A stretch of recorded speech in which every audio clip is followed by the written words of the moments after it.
चल जिंदगी नई शुरुआत करते हैं, जो उम्मीदें औरों से की थी वो अब खुद से करते हैं। नमस्कार स्टूडेंट्स, मेरा नाम जयप्रकाश सरोज, आप सभी का हार्दिक स्वागत है एके डिजिटल इंस्टीट्यूट के ऑनलाइन प्लेटफॉर्म पर।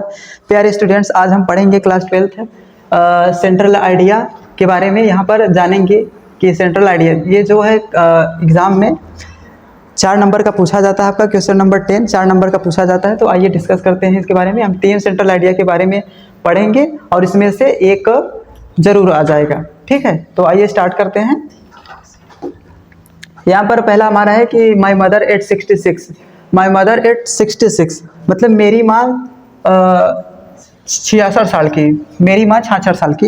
यहाँ पर है कि देखिए एक जो कवि है अपनी माँ के बारे में लिखी है एक कविता। किसी भी कविता को लिखने का एक पर्पज़ होता है, वो अपनी माँ के बारे में लिखी है। तो यहाँ पर देखते हैं कि क्या लिखा है, उसका केंद्रीय भाव क्या है, हम समझते हैं।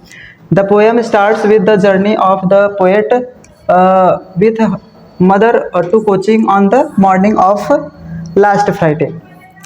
इसमें कह रहा है कि जो पोएट है वो अपनी जर्नी को स्टार्ट करती हैं अगले शुक्रवार को जो है वो आ रही थी अपनी माँ के साथ। तो यहाँ पर बता रहे हैं कि जब कोचिन से आ रही थी, कोचिन एक स्थान का नाम है ये, वहाँ से सुबह सुबह आ रही थी। तो वहाँ पर देखते हैं कि द पोएट नोटिस्ड, जो कवित्री थी वो नोटिस करती हैं हर मदर मतलब अपनी मम्मी को, सिटिंग बिसाइड हर मतलब उसके बगल में उसकी मम्मी जो है वो बैठी हुई है, ठीक है।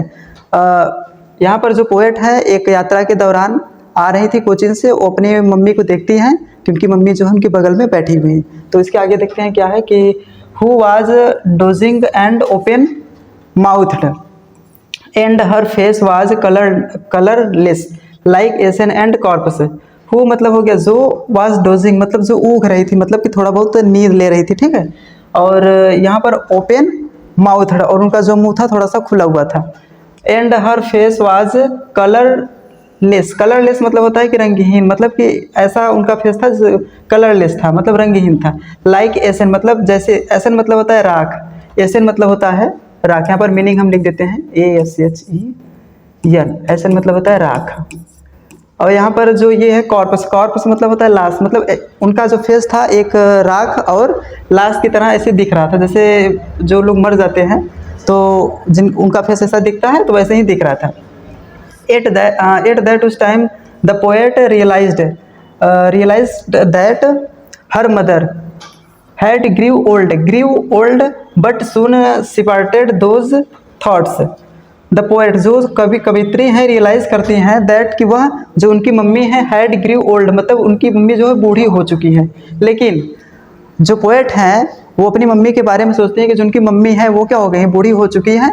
और फिर उसके बाद क्या है कि बट मतलब लेकिन, सुन सिपार्टेड मतलब अलग करती है, दोज थॉट मतलब उन विचारों को, और उन विचारों को क्या करती है कि अलग करती है। एक्चुअल में क्या होता है कि सभी लोग बूढ़े होंगे एक दिन, तो इसलिए वो अपने थॉट को अलग करती हैं। फिर उसके बाद क्या है कि एंड आउटसाइड और बाहर की तरफ, देयर सीम्ड मतलब देखती हैं वो, और बाहर की तरफ देखती हैं यंग ग्रीन्स ट्रीज जो बड़े पेड़ थे, नए नए पेड़ जो थे, एंजॉइंग चिल्ड्रंस मतलब बच्चों का मजा ले रहे थे। देन रिच्ड तब वो पहुंचती हैं airport and standing for looked her mother. Then reached airport and standing for looked her mother. Then reached मतलब पहुंचती है एयरपोर्ट पर स्टैंडिंग मतलब खड़ी है, फॉर लुक्ड और देख रही थी अपनी मम्मी को, ठीक है। वो एयरपोर्ट पे खड़ी होकर अपनी मम्मी को देख रही थी, वो जो कवित्री हैं। यहाँ पर है कि found one colourless like winter's moon and old pens. Found on one का मतलब होता है कि पाया, उन्होंने पाया, क्या पाया कि colourless like winter's moon, colourless मतलब रंगहीन हो गया, लाइक मतलब की तरह, विंटर्स मून मतलब जैसे कि सर्दियों में जो चांद होता है उस टाइप का। एंड ओल्ड पैंट्स मतलब कि उनका जो पुराना दर्द था, और चाइल्डहुड मतलब बचपन का डर, ठीक है। यहाँ पर क्या है कि returned but the poet said to meet soon and while parting continuously smiled, ठीक है बच्चों। तो यहाँ पर उनकी जो मम्मी का फेस था कैसा दिख रहा है, जैसे सर्दियों में चांद जो दिखता है थोड़ा सा पीला टाइप्स का, उस टाइप का उनकी फेस था, दिख रही थी।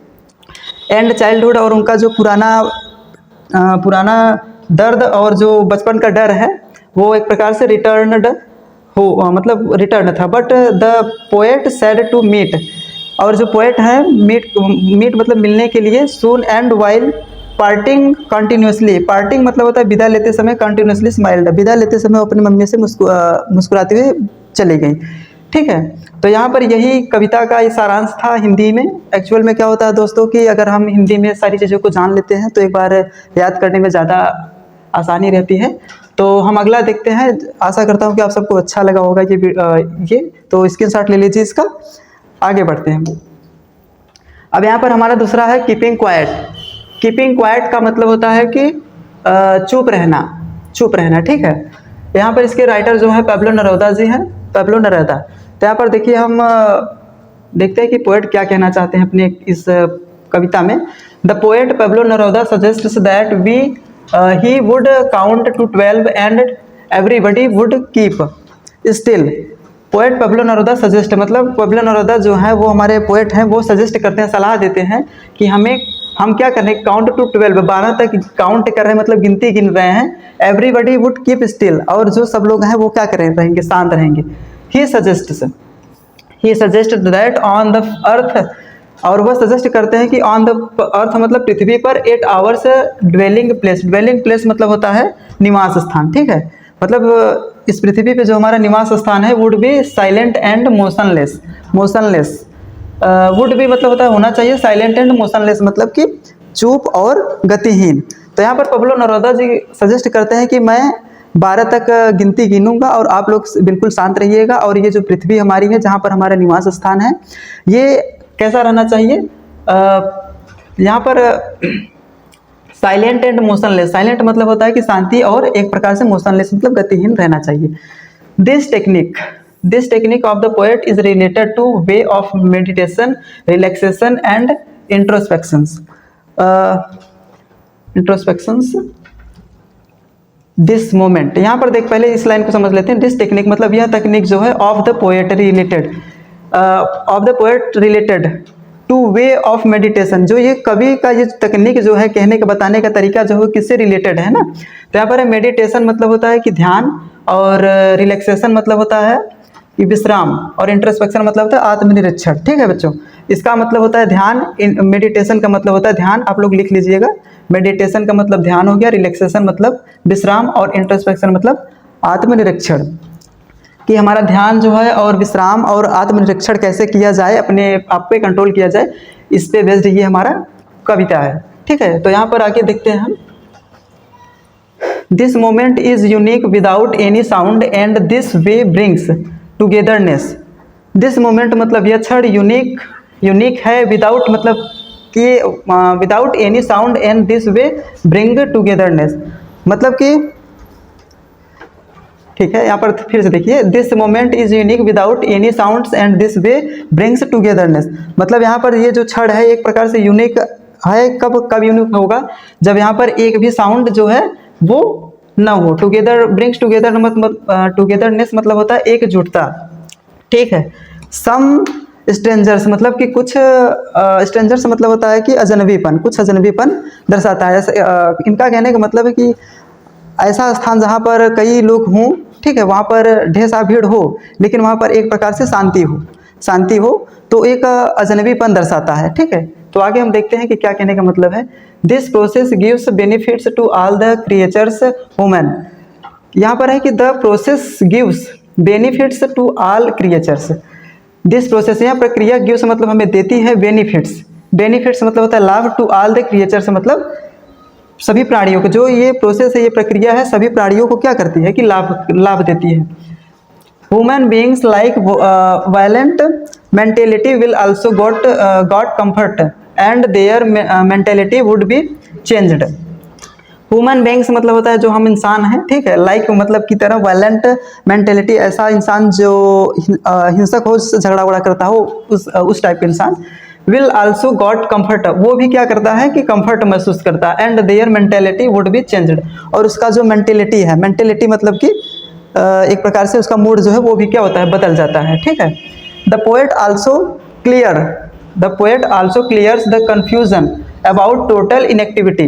यहाँ पर जो पोएट है हमारे, वो क्लियर करते हैं। कन्फ्यूजन मतलब भ्रम है, टोटल इनएक्टिविटी मतलब पूर्ण निष्क्रियता के बारे में जो हमारा भ्रम है, पूर्ण निष्क्रियता के बारे में जो हमारा भ्रम है, उसको भी जो कवि है वो पूरा करते हैं।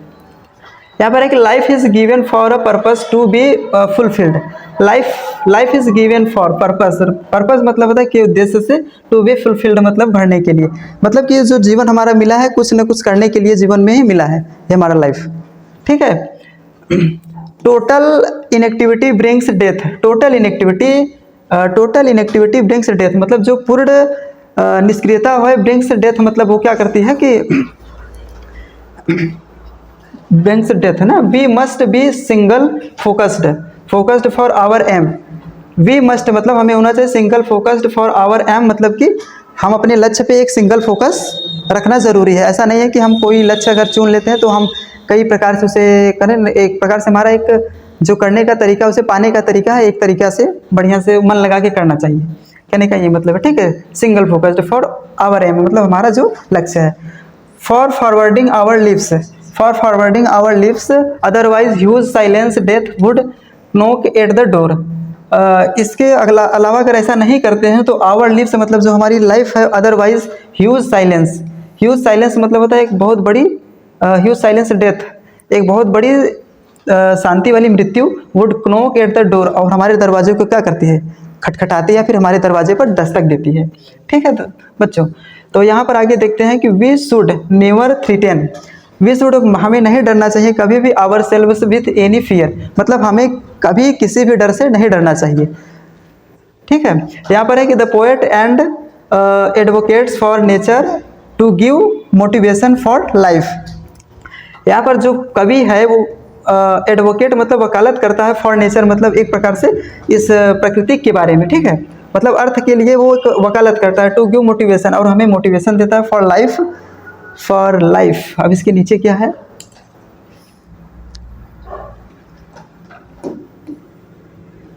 यहाँ पर देखो बच्चे, यहाँ पर मोटिवेशन फॉर लाइफ मतलब कि हमारे जीवन में मोटिवेशन देता है। To alive and finally goes further for further proceedings and continues the proceedings. इस लाइन को फिर समझते हैं। द पोएट, एक minute, the poet and advocates for natures जो कवि है वो वकालत करता है हमारी प्रकृति के लिए, टू गिव मोटिवेशन और हमें एक मोटिवेशन देता है, फॉर लाइफ मतलब अपने ज़िंदगी के लिए, अपने जीवन के लिए, टू बी अलाइव मतलब जिंदा रहने के लिए एक हमें मोटिवेशन देता है। To finally goes further for further, finally मतलब अंततः, गोज फर्दर फॉर फर्दर मतलब कि आगे की तरफ बढ़ता है, प्रोसीडिंग्स मतलब कार्रवाई करता है, एंड कंटिन्यूस द प्रोसीडिंग्स और वो कंटिन्यूसली क्या करता है कि कार्रवाई करता जाता है। तो यही हमारा इस पोएम का जो है मतलब है, मीन्स है। आप लोग इसको बढ़िया से याद कर लीजिए। एग्जाम में क्वेश्चन नंबर 10 एग्जाम में जो है question number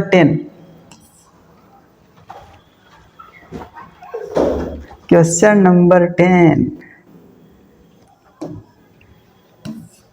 oh my God, ये क्या हो रहा है। चलो कोई बात नहीं, हम ऐसे ही बोल देते हैं कि एग्जाम में जो है क्वेश्चन नंबर 10 पे आपका 4 नंबर का क्वेश्चन आएगा। ठीक है दोस्तों, तो आगे देखते हैं कि आगे हमारा क्या है। अगला पेज हमारा थिंग यहाँ पर रहेगा। थोड़ा सा जो है डिफरेंस हो गया है, मिसप्रिंट यहाँ पर शायद कंप्यूटर महोदय ने थोड़ा सा मिस्टेक कर दिया है, बट कोई बात नहीं। यहाँ पर आप लोग थोड़ा सा सुधार लीजिएगा। यहाँ पर ये क्या हो रहा है समझ नहीं आ रहा है ना। थिंग्स यहाँ पर ऐस रहेगा। ठीक है बच्चों, ऐस अ थिंग, जी भाई thing, a thing of beauty. Thing मतलब होता है वस्तुएं, ऑफ ब्यूटी मतलब सुंदरता की वस्तुएं। ओके, तो यहाँ पर जो है इसके जो राइटर हैं वो क्या, जॉन कीट्स। ठीक है, तो देखते हैं अपने पोएट में क्या कहते हैं कि पोएम में क्या कहते हैं। The poet John Keats tells about the things of beauty around us. The poet John Keats, जो हमारे पोएट हैं जॉन कीट्स, टेल्स मतलब बताते हैं हमें, जो हमारे पोएट हैं वो बताते हैं our about things of beauty मतलब हमारी जो सुंदरता की चीज़ें हैं जो हमारे सराउंडिंग घिरी हुई है ना, हमारे अराउंड अस मतलब हमारे चारों तरफ जितनी सारी सुंदरता की चीज़ें हैं जो घिरी हुई हैं उसके बारे में बताते हैं। He says that a thing of beauty is why for ever and it never ends. और ये जो वो बताते हैं कि that a thing of beauty, जो सुंदरता की चीज़ है, जॉय फॉर एवर, मतलब ये खुशी हमेशा देती रहती है, ठीक है। एंड इट नेवर एंड्स, और ये कभी भी समाप्त नहीं होती है। ये सही भी बात है कि अगर सुंदरता की चीज़ें है तो वो हमेशा खुशी ही देगी और ये कभी भी खत्म नहीं होती है, ठीक है बच्चों। तो आगे देखते हैं। इंस्टेड मतलब इसके बजाय इट गिव्स, हमें देती है us positivity and motivation during our hard times. Instead मतलब होता है कि बजाय इट गिव्स मतलब देती है अस पॉजिटिविटी, मतलब पॉजिटिविटी में सकारात्मकता, एंड मोटिवेशन, और हमें मोटिवेशन देती है during our hard times. During मतलब होता है कि दौरान, आवर हार्ड टाइम्स मतलब हमें अपने कठिन समय में हमें वो सारी चीज़ें क्या करती हैं कि मोटिवेशन देती है और एक सकारात्मकता का विचार देती है, ठीक है। आगे देखते हैं कि whenever there seems the hurdles and downfalls in the life. Whenever मतलब जब भी, देयर सीम्स मतलब हम देखते हैं, द हर्डल्स मतलब कठिनाइयों को, एंड डाउनफॉल्स मतलब गिरावटें। जब भी हम अपने जीवन में कठिनाइयों को और डाउनफॉल्स को जब देखते हैं, ठीक है, गिरावटें देखते हैं इन द लाइफ मतलब अपने जीवन में, अ thing of beauty gives encouragement to move forward and works effort for the betterment and the negativity is removed। encouragement मतलब होता है कि प्रोत्साहित करता है हमें ये सारी चीज़ें जो है, टू मूव मतलब हटाने के लिए, फॉरवर्ड एंड वर्क्स काम करने के लिए हमें फिर से प्रोत्साहित करता है, एफर्ट मतलब प्रयास हमें दोबारा करना चाहिए, betterment and the negativity is removed, और हमारी जो नेगेटिविटी नकारात्मकता होती है वो भी क्या हो जाती है, खत्म होती है, ठीक है। तो यहाँ पर अगला देखते हैं कि nature also plays role for the survival and struggled for the creatures. ये जो नेचर है, जो प्राकृतिक है, वो हमेशा अपना कौन सा प्ले अदा करती है, सर्वाइवल मतलब अस्तित्व, एंड स्ट्रगल मतलब होता है कि थोड़ा सा परेशानी उठाना है, ठीक है, ऑफ द क्रिएचर्स मतलब प्राणियों के लिए भी थोड़ा सा ये क्या है कि कठिनाइयाँ उठाने के लिए रोल्स प्ले करती हैं, ठीक है। यहाँ पर है कि नेचर ऑलवेज टीचेस, जो नेचर प्रकृति को वो हमेशा सिखाती है माइटी डेट्स मतलब होता है कि हमारे जो मतलब mighty dates are our stemmed ancestors.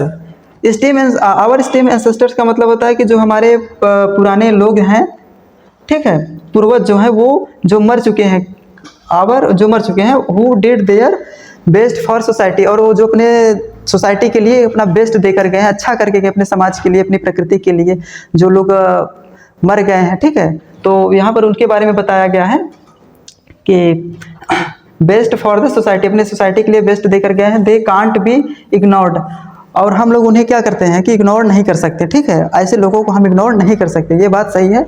जैसे आज के समय में देख रहे हो कि हसदेव जंगल बचाओ, इसके बारे में कई लोग, और इसके 10th में आप लोगों ने पढ़ा होगा चिपको आंदोलन के बारे में, जो एक आंदोलन है, ठीक है, प्रकृति को बचाने के लिए बहुत सारे लोग हैं, और उन लोगों को हमें भूलना नहीं चाहिए, ठीक है बच्चों। तो यहाँ पर यही इस पोएम का मतलब है कि यही हमारी जो पृथ्वी पर जितनी भी सुंदर वस्तुएं हैं उन सब हमारे जीवन में कितना इंपॉर्टेंट रखती हैं, ठीक है।